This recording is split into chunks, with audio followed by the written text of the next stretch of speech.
So today I want to talk to you about the scenarios where you have the right people but in the wrong seats. So this can apply to business, it can apply to sports teams, it can apply to personal life. Keep on listening and watching, it's a good one today. Welcome back to consecutive day 1428 of a diary of a runpreneur.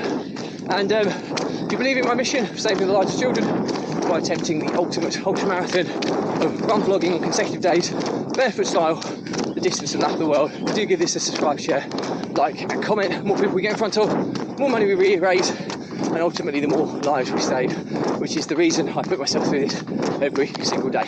Thank you as always for your support, and let's get started.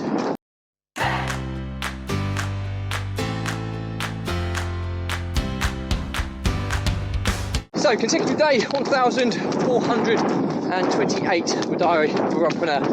And today's episode I want to talk to you about the right people in the wrong seats.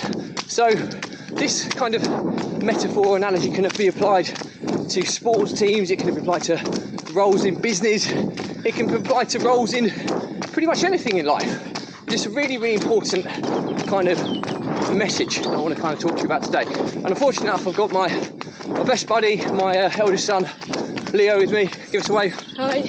So I'm going to give you an example of exactly what I mean today, explaining about my oldest son, Leo. So this weekend we played football. He played football, I reffed it, and they played against probably the biggest, most physical team in the league. He's year 8, he's 13. It's a really developmental year, certainly for boys. And you've got boys who are still quite small and undeveloped, and you have boys that are almost turned into men overnight. You have boys that have grown beards, and you have boys that, you know, you wouldn't have any form of facial hair whatsoever.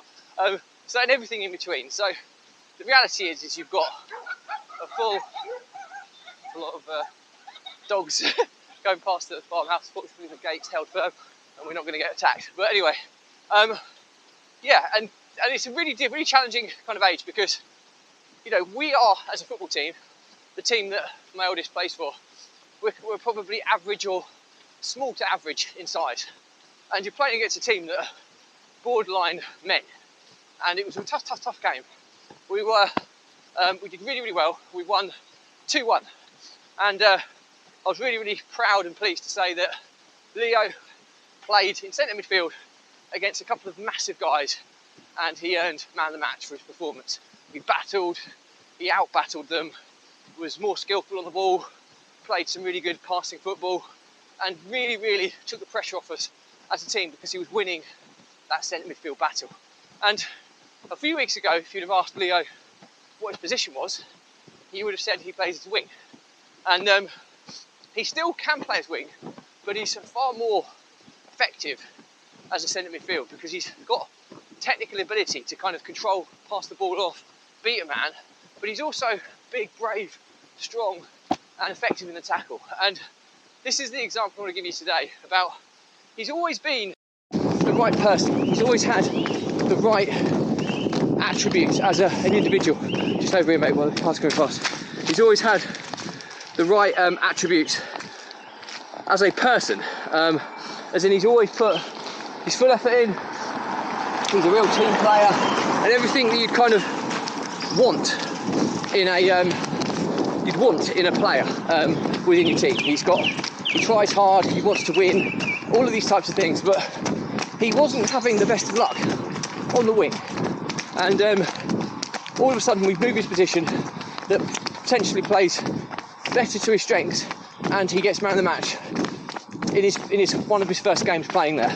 And I would argue now that he's in a position where he's integral to playing that position, because he was so effective against big physical guys.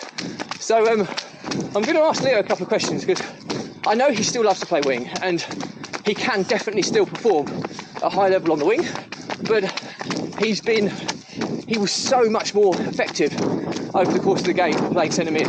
So firstly, mate, well done for getting man of the match. Super proud. It was a really tough game against some really big guys. How do you feel about your kind of new position, do you think it's more suited to you? Do you think we've kind of got more out of you as a player now? We're playing in a slightly different role. What's your opinion? Yeah, I believe that playing centre mid now become a lot more effective for me. Like getting more game time, I'm more involved in the play. I can still use the things I learned on the wing in centre mid, plus the other stuff that I've already got. So I do quite like my new position. Yeah. And hopefully I can keep playing there. Yeah, brilliant. And I think as a father, I would say that you are a confidence player.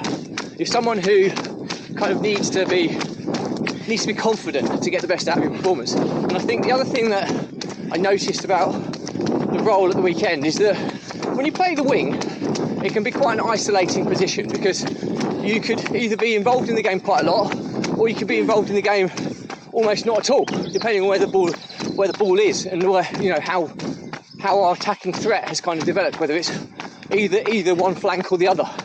And all it takes is, when you're in the game where you're not that involved, all it takes is one mistake and you might not see the ball again for quite a long period of time. And that can be quite demoralising, and it can kind of reduce your confidence. But when you're centre midfield, I think the beauty is that you're always involved. So even if you make the odd mistake, you get an opportunity to put that right really quickly. You don't always on the wing. So does that make sense? Do you believe in that, or do you disagree? Yeah, I agree with that, because I'm on the ball a lot more in centre mid, and it's a lot easier to fix what you've made a mistake on. Yeah. So, yeah. Absolutely. So I think the learnings from my diary today are that the key thing is that if you have the right people, okay, so the right characters, the right personalities, the right traits to be a team player, which Leo has in abundance, I think sometimes you can be playing people in the wrong seats or the wrong roles. And I'm not saying that the wing was wrong for Leo, but I think as a player he's full of confidence now, and I think playing him in a position where it gives him, he's more suited to his strength, I think it's only going to further develop him as a player. So this kind of example can be applicable to a business and people in roles in a business. It can be applicable to sports teams, like we've just used the example here, or anything where you're trying to find a person who's going to fulfil a role, a position of any kind. I think first and foremost you've got to have the right people that have the right values, the right kind of morals as a person to fulfil the duty that they need to be doing. And then secondly, they need to be, are you playing them to their strengths? And I think we've had a really, really good result this week, and hopefully it continues for Leo. So that's it for me today. Questions or comments, drop me a line. I'll respond to everyone. Do please remember, if you believe in my mission of saving the lives of children by attempting the ultimate marathon of run vlogging on consecutive days barefoot style, the distance of lap of the world, do give us a subscribe, share, like, comment. Any engagement reaches more people, raises more money, and ultimately saves more children's lives, which is the reason I put myself through this every single day. Thank you as always for your support. Stay positive, stay happy. I'll see you again tomorrow. Say bye, Leah. Bye.